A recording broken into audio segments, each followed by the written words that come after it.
Bonjour et bienvenue dans Au bout du poste. Pour cette émission spéciale Saint-Valentin, j'ai décidé de vous parler des émissions autour de la thématique du couple.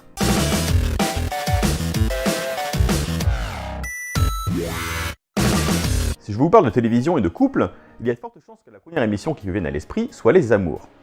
Pour vous remettre dans le contexte, il s'agit d'un jeu télé où des couples doivent répondre à des questions sur leur conjoint.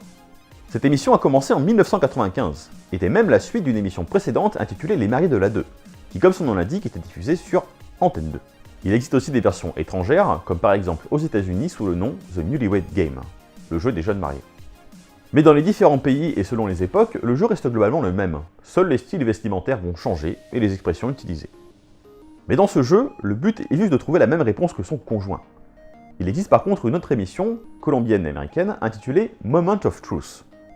Le schéma du jeu est le même que dans Qui veut gagner des millions, dans le sens où le candidat peut choisir à tout moment de repartir avec l'argent, ou tenter de répondre à la prochaine question. Sauf qu'ici, la seule bonne réponse est la vérité, car avant le début de l'émission, le candidat a passé un polygraphe. Il a dû répondre à une série de questions reliées à un détecteur de mensonges. De retour sur le plateau, le présentateur va alors reposer les mêmes questions, de la plus simple à la plus croustillante. Et cela devant le public, mais aussi les proches du candidat, ses frères et sœurs, ses parents, et bien évidemment son conjoint. On retrouve des questions un petit peu salaces, comme par exemple « Avez-vous déjà fait l'amour dans un lieu public alors que des personnes auraient pu vous surprendre ?» Et des questions bien plus blessantes. Par exemple « Étiez-vous encore amoureuse de votre ex le jour de votre mariage ?» Par la suite, nous avons vu de nouveaux types d'émissions. Des émissions dites de dating, où le but est de faire se rencontrer des célibataires. Le plus connu et le plus ancien reste Tournée Manège, dans lequel des candidats hommes et femmes vont se poser des questions sans se voir, et s'éliminer au fur et à mesure pour former au final un seul couple. Peu importe l'époque et le pays, le jeu reste globalement le même. Seules les tenues vestimentaires vont changer au fil du temps et les expressions suivant les pays. A partir de là sont nées de nombreuses variantes, par exemple cette émission espagnole Doce Corazón, dans laquelle les questions à visage découvert ont été remplacées par des activités dans des tenues un peu plus décontractées. L'une des variantes les plus classiques des programmes de dating reste d'oublier totalement l'équité entre les hommes et les femmes. C'est le cas par exemple du Bachelor, dans lequel un seul homme, jeune, beau et célibataire, se retrouve avec une douzaine de demoiselles, et va devoir les éliminer une par une pour choisir sa préférée.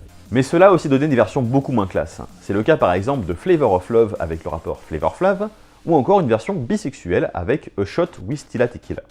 On peut aller encore plus loin avec une version complètement délirante. Dans The Littlest Groom, un homme de petite taille se retrouve à choisir sa femme parmi des femmes de petite taille. Sauf qu'au bout d'une semaine, on introduit une douzaine de mannequins avec des carrures de top modèle, et le candidat va devoir continuer à choisir.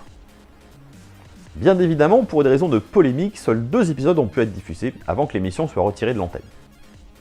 Et ma variante préférée est une émission britannique, intitulée There's Something About Myriam, dans laquelle Myriam, une jeune top modèle mexicaine de 21 ans, se fait courtiser par une vingtaine de candidats.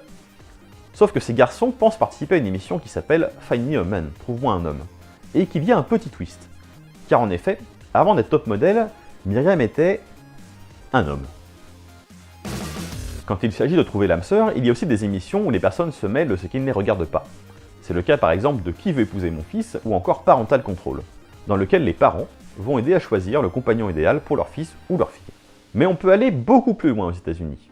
Il y a en effet une émission dont le pitch est « Que faut-il pour trouver l'amour ?» Un ami, une maman, un pasteur? Non. Toute une église. Et oui, dans It Takes a Church, c'est toute une communauté religieuse qui s'occupe de désigner les célibataires du jour et de jouer à l'agence matrimoniale. Pour ce qui est de la France, si vous avez regardé un petit peu la TNT, par exemple Énergie 12, vous connaissez sûrement Next, une émission où des célibataires attendent dans un bus et passent un par un pour un rencard. A tout moment, la célibataire courtisée peut crier Next pour demander à passer au rendez-vous suivant. Il existe une version un peu plus marrante intitulée Cheap Date, dans lequel 2 candidats vont tenter de séduire une célibataire, sauf qu'ici, il y a quelque chose qu'elle ne sait pas. En effet, les 2 célibataires ont eu un budget imposé, et on se retrouve du coup dans des restos un peu pourris et des activités gratuites. Notez quand même que cela reste un bon plan pour trouver des idées de rencard quand on n'a pas un rond. À l'opposé des émissions farfelues de la TNT, il existe des émissions beaucoup plus sérieuses. C'est le cas par exemple de L'amour est dans le pré, diffusé sur M6, dans lequel un agriculteur cherche à trouver l'âme sœur. Mais la version américaine est beaucoup plus démesurée. En effet, au lieu d'avoir seulement 3 ou 4 femmes, on se retrouve avec une douzaine. Et de la même manière, elles vont devoir participer aux activités agricoles. Sauf qu'ici, le fermier ressemble plus à un mannequin de marque de jeans qu'à vraiment un agriculteur.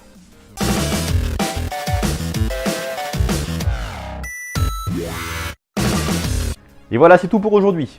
Et que vous soyez célibataire ou non, on espère que ce tour d'horizon des émissions de dating vous a plu. Si vous voulez en apprendre plus sur l'émission présentée, je vous invite à aller sur la page Facebook de l'émission et y poser vos questions. Vous pouvez aussi bénéficier des commentaires sur la page YouTube. Et je vous donne rendez-vous à bientôt pour un prochain épisode.